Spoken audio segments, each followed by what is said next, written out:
नमस्कार। प्रदेश के नंबर 1 और सबसे भरोसेमंद news channel India news Haryana में आपका स्वागत है। मैं हूं रोहित सावल और आप देख रहे हैं हमारा खास कार्यक्रम सामना सवालों का। और आज हमारे सवालों का सामना करेंगे भारतीय जनता पार्टी के प्रदेश अध्यक्ष सुभाष बराला, जो कि टोहाना से विधायक भी हैं।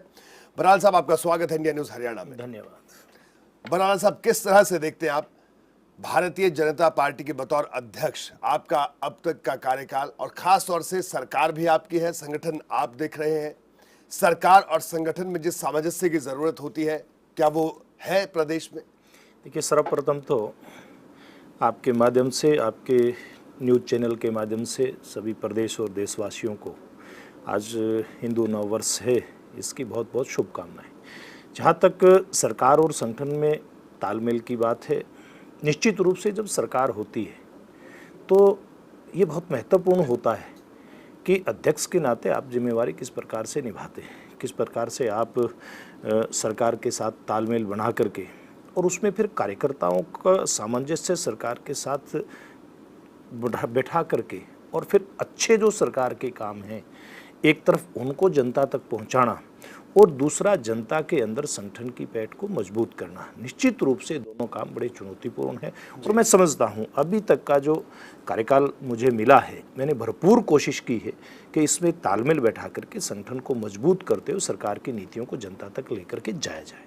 जी बराला साहब, अगर हम सिरसा की बात करें, भारतीय जनता पार्टी के आप इकलौते विधायक उस क्षेत्र से, एक तरह से कहा जाए कि इनेलो के गढ़ में जहां पर आपने मौजूदगी दर्ज कराई, पार्टी की जीत हासिल की, तो क्या वहां पर जो लोगों की अपेक्षाएं थी, लोगों को विकास की बहुत ज्यादा अपेक्षाएं हैं, किस तरह से आप देखते हैं उस एक क्षेत्र के लिए अब तक का आपका कार्यकाल?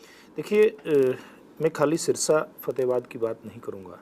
मैं इस मामले में जो हमारा नारा था चुनाव के समय, सबका साथ सबका विकास, समान विकास समान रोजगार, मैं इस नारे की तरफ आपका ध्यान दिलाना चाहूँगा। तब वो सिरसा और फतेहाबाद की बात स्वतः सामने उसमें आ जाएगी। मुख्यमंत्री मनोहर लाल जी ने पहले महीने के अंदर ही पूरे प्रदेश के अंदर सभी जिलों का दौरा किया और वहाँ जो तत्कालिक जो इस प्रकार की मांगें थी, जिनके कारण से जनता को बड़ी असुविधाओं का सामना करना पड़ रहा था, वो सामने आई और मुख्यमंत्री जी ने पहले ही दौरे में उसको पूरा किया।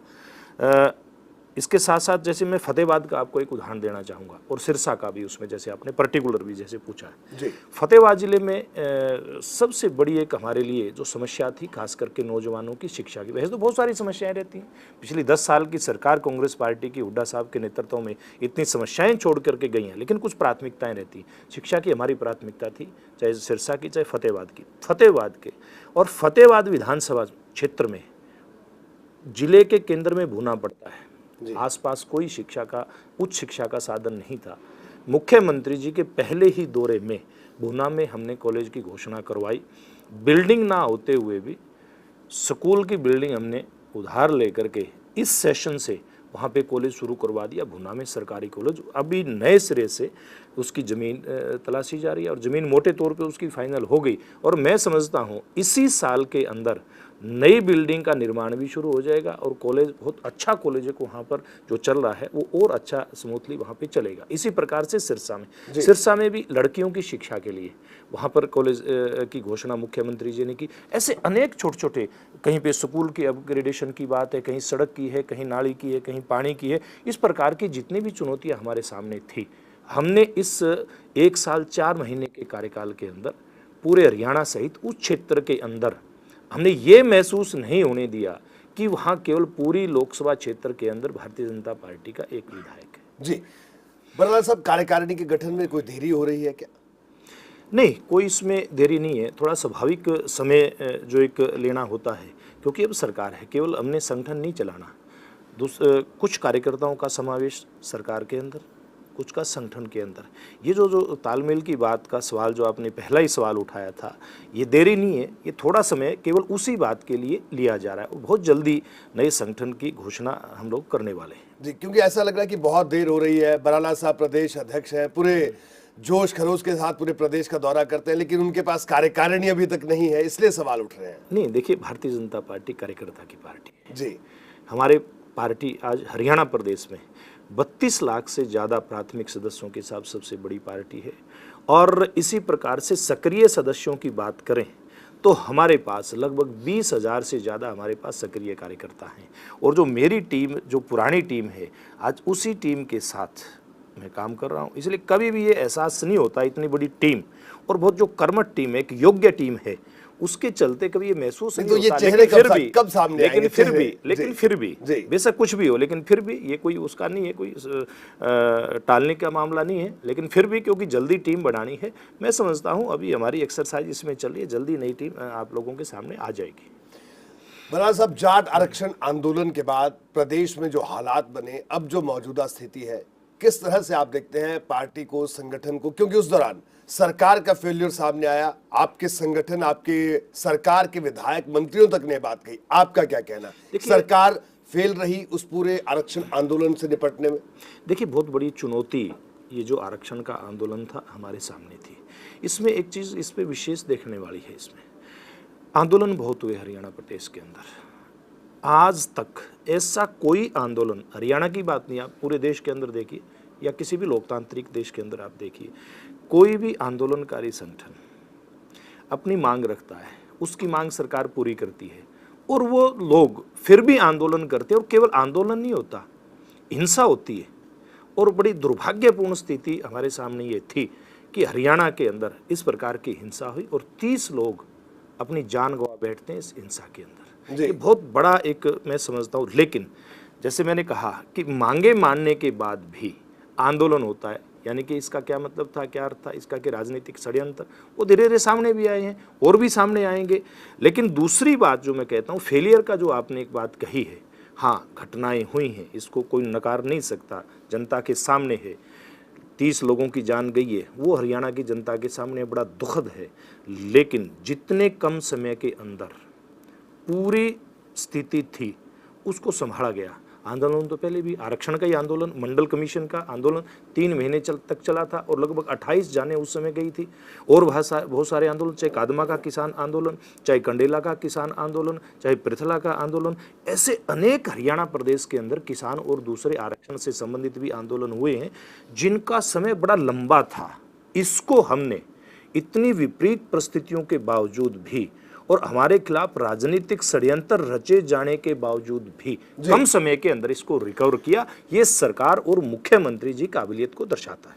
बराड़ साहब, आपका संगठन, आपकी पार्टी या आपके तमाम, अगर हम राष्ट्रीय स्वयंसेवक संघ से लेकर भारतीय जनता पार्टी तक की बात करें, आप सामाजिक समरसता की बात करते हैं, लेकिन आपके सांसद राजकुमार सैनी, उनके बयान, उसके बाद प्रदेश में जाट नॉन जाट की खाई बन गई है, उसका जिम्मेदार किसे मानते हैं? देखिए, कोई भी घटना इस प्रकार की होती है तो परिणाम जो सामने आता है उसके लिए कोई न कोई कारण, जैसे आपने बताया, कुछ कारण उसके लिए बनते हैं। जो व्यक्ति कारण बनता है दोषी तो होता है वो, और जितना उसका प्रथम दृष्टा जो लगा था, हमने राजकुमार सैनी को नोटिस भी दिया, उन्होंने नोटिस का जवाब दिया और वो नोटिस का जवाब मैंने राष्ट्रीय नेतृत्व को सौंपा है क्योंकि वो सांसद हैं। अब केंद्रीय नेतृत्व भारतीय जनता पार्टी का ये फैसला करेगा कि किस प्रकार की कार्रवाई हमारे सांसद राजकुमार सैनी के खिलाफ होती है। लेकिन इतना आप मानते हैं कि जिस सामाजिक समरसता की आप बात करते थे, सैनी साहब उस पार्टी लाइन से हटकर चल रहे हैं? देखिए, वो पार्टी लाइन पे नहीं चल रहे, ये निश्चित रूप से कहने में कोई मुझे संकोच नहीं है। और इसीलिए पार्टी लाइन पे नहीं चल रहे, इसलिए उनको हमने नोटिस दिया था। वो नोटिस का जवाब भी आया, जैसे मैंने कहा, राष्ट्रीय नेतृत्व को सौंप दिया गया है। जो भी आगे की कार्रवाई होगी वो आप लोगों के सामने आएगी। बराड़ साहब, अगर आपका अब तक का, हम जो सियासी जीवन अब तक का देखते हैं, आप शुरुआत से ही भारतीय जनता पार्टी या संघ की बात करें, जुड़े रहे आप, जिस तरह से किसान मोर्चा की बात करें, आप जुड़े रहे। और कभी जो हमारे पास, जो जिसे कहा जाए कि उपलब्ध जो रिकॉर्ड है, हमारे पास कोई ऐसी जानकारी नहीं कि हाँ सुभाष बराड़ा साहब अनुशासन से हटकर चले हो। बेहद अनुशासित कार्यकर्ता, आज वो कार्यकर्ता पार्टी का प्रदेश अध्यक्ष है, पार्टी की, उस पार्टी की सरकार है, लेकिन कई मंत्री, कई सांसद अलग अलग तरह के बयान देते हैं जो कि इस संगठन की, आपके संगठन की रीति नीति नहीं रही है। लेकिन अब हरियाणा में इस तरह का कल्चर डेवलप हो रहा है, तो इस पर रोक के कब लगेगी या लगाएंगे, क्या कहना है आप? देखिए, कोई किसी भी विषय के ऊपर अपनी व्यक्तिगत राय कोई भी कार्यकर्ता, कोई भी विधायक, मंत्री, सांसद अपनी रख सकता है जी।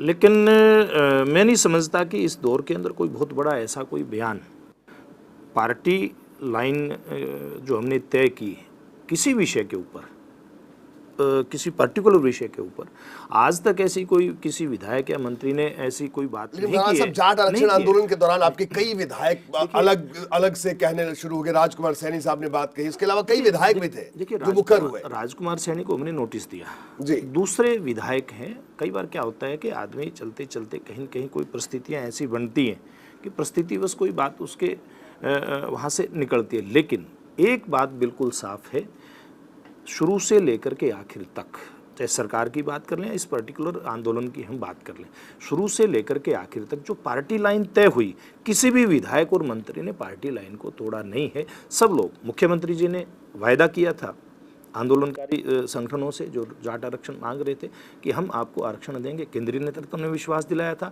केंद्रीय नेतृत्व को विश्वास में लेकर के हमारी हरियाणा की इकाई की बात करें, पार्टी की, या फिर सरकार की बात करें, मुख्यमंत्री मनोहर लाल जी की बात करें, उन्होंने अपना वायदा निभाया।